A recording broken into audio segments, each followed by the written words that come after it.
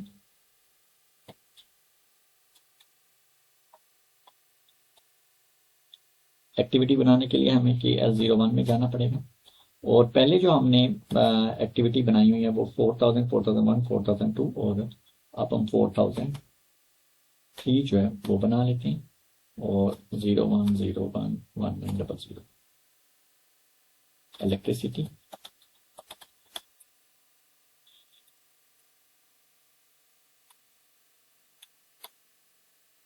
Unit per hour जो है वो किलोवाट देख लेते हैं। इसमें किलोवाट पर आवर क्या है कि बजाय इसके कि हम ईच लें तो के में देख लेते हैं। के GHIJK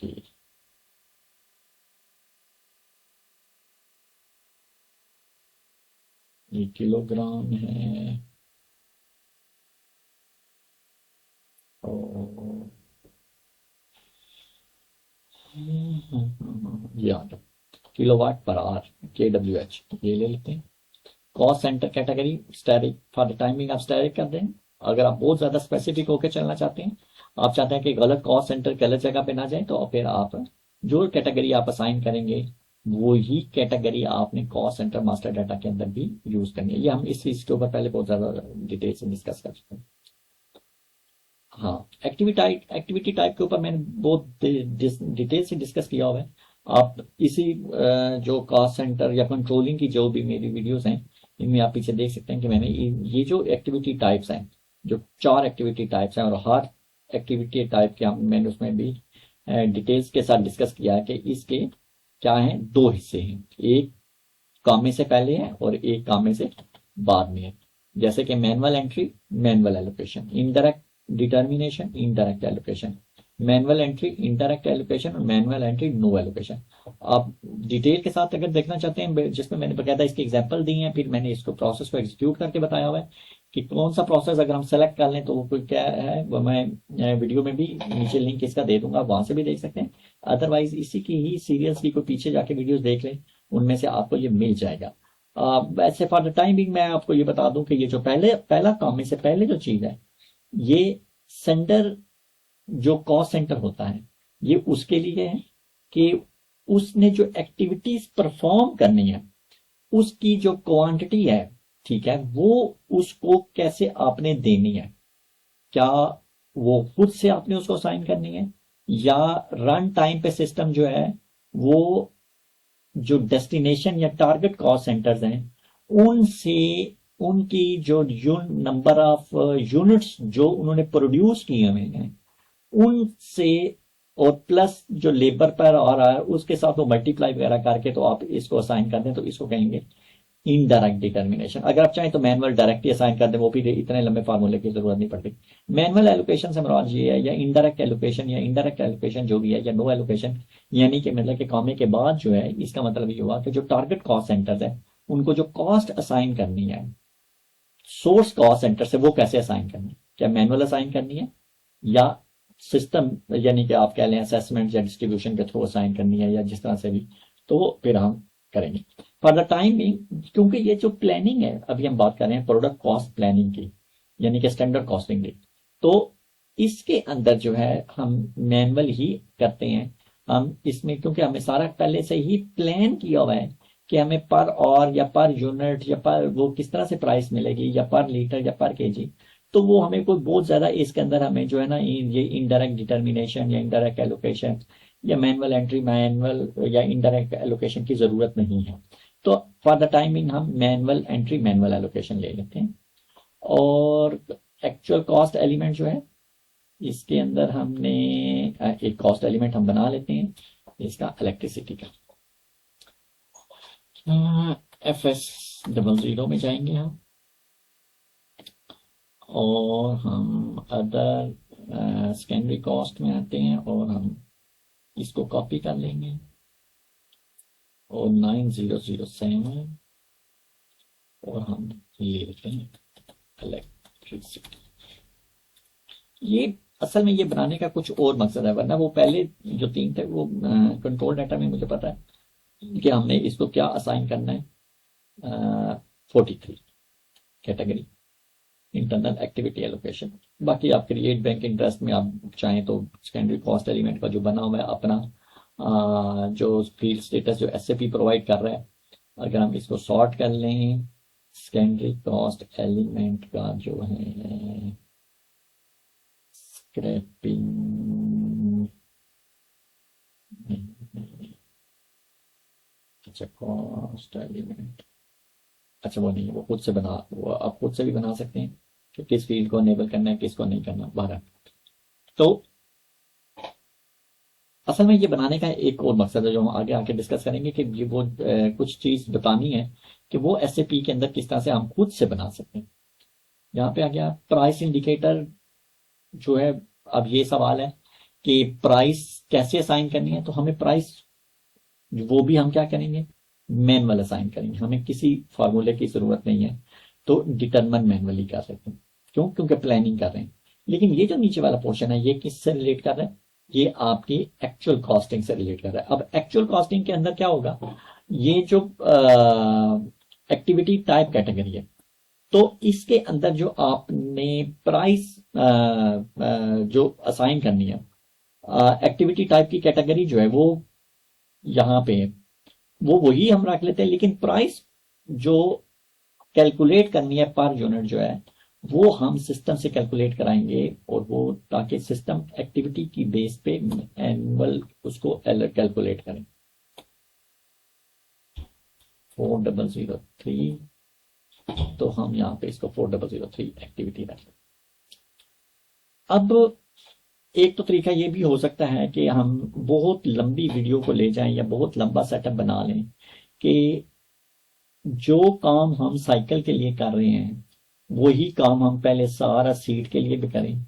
मीन्स के कहने का मकसद है कि ये जो राउटिंग हम बना रहे हैं साइकिल के लिए वही हम राउटिंग जो है वो सीट के लिए भी बनाएं।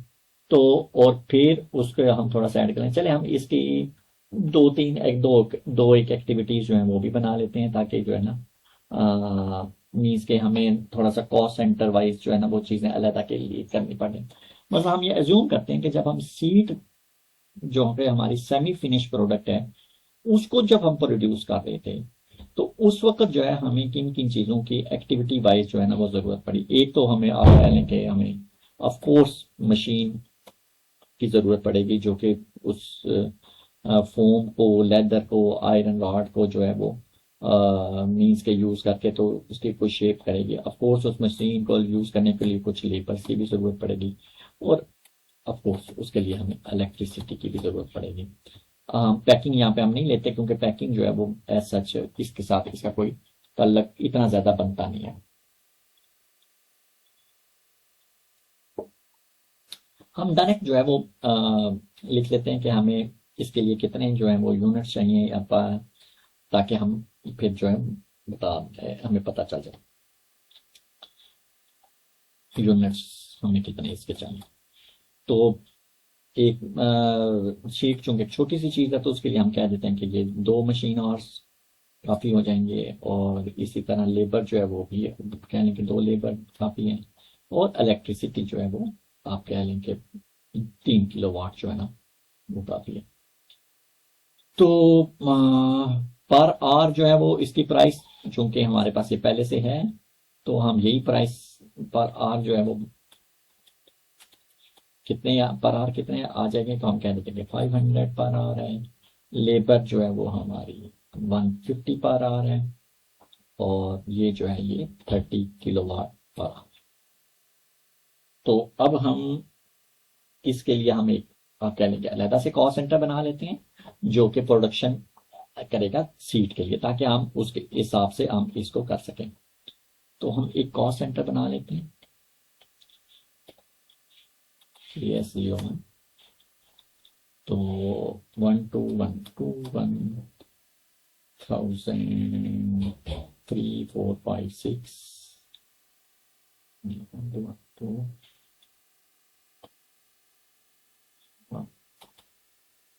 1004। अच्छा, सीड प्रोडक्शन, यहाँ कह लेते हैं प्रोडक्शन लाइन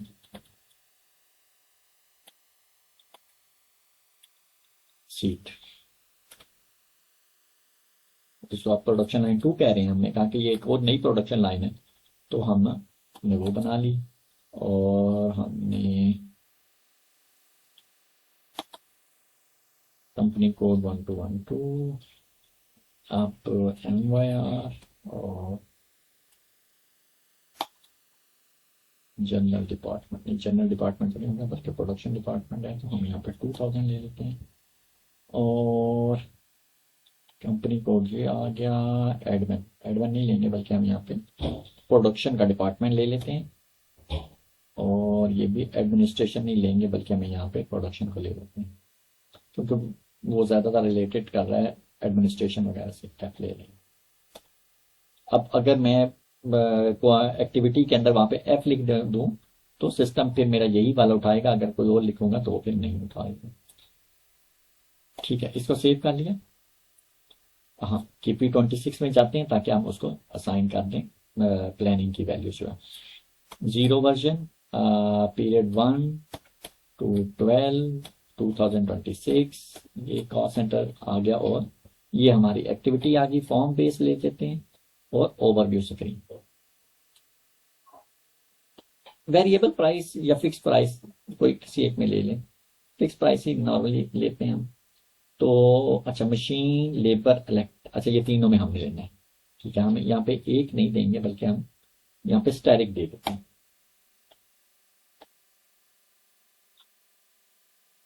अब 4000, 4001, 4002, 4003 और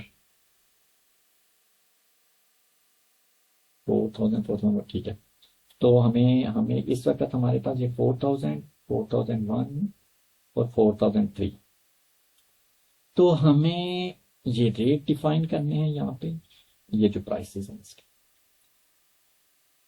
यहाँ 4000, 4001 और ये 4003। हमें 4002 जो है यानी कि पैकिंग जो है ये वाली, ये हमें थोड़ा सा, हमें इसको सीट के अंदर जो है ना वो हम इसको यहाँ पे थोड़ा सा हाईलाइट कर लेते हैं कि हमने इसको सीट के अंदर यूज नहीं करना, ज्यादा लाइट कलर हो गया, इसको यूज नहीं करना। ठीक है, अब इसको हम सेव करते हैं। अच्छा, ये भी हम पहले इसको बहुत ज्यादा डिटेल के साथ डिस्कस कर चुके हैं कि जब हमने ये एक्टिविटी टाइप जो अभी हम डिस्कस कर रहे थे कि मैनुअल एंट्री, मैनुअल एलोकेशन, ये हमने सब में 1-1 दी हुई है ये जितनी भी एक्टिविटीज हैं। और अब हमें यहाँ पे प्लान एक्टिविटी डालने की जरूरत नहीं है, क्यों? क्योंकि हम डायरेक्ट जो है वो प्राइस हमारे पास है, हमने प्राइस कैलकुलेट नहीं करवानी तो फिर हमें एक्टिविटी की जरूरत नहीं है। अगर आप चाहें तो एक्टिविटी की बेस के ऊपर प्राइस कैलकुलेट करवा सकते हैं, जिसको हम कहते हैं कि इनडायरेक्ट डिटर्मिनेशन। तो बहरहाल इसको मैं सेव करता हूं, ये हो गया। अब हम आते हैं राउटिंग की तरफ। हमने कहा कि राउटिंग मीन्स के कलेक्शन ऑफ आपकी एक्टिविटीज प्लस एक्टिविटीज के अंदर ये नंबर ऑफ आवर्स। आपको ये पता होना चाहिए कि ये जो पर आवर रेट है ये हम कहाँ पे मेंटेन कर चुके हैं, ये हम पर आवर रेट KP26 के अंदर ऑलरेडी मेंटेन कर चुके हैं। अब सिस्टम ने मल्टीप्लाई करना है नंबर ऑफ यूनिट से कि कितने number of units in activities ने कंज्यूम किए। रेट हमने कहाँ पे डिफाइन कर दिया, KP26 के अंदर। अब हमने ये जो रेट डिफाइन करने, नंबर ऑफ यूनिट्स जो डिफाइन करने हैं, ये एक्टिविटी की जो क्वांटिटी है वो जो डिफाइन करनी है, उसके लिए हमारे पास क्या है, 2 ऑप्शंस है। एक्टिविटी क्वांटिटी जो है,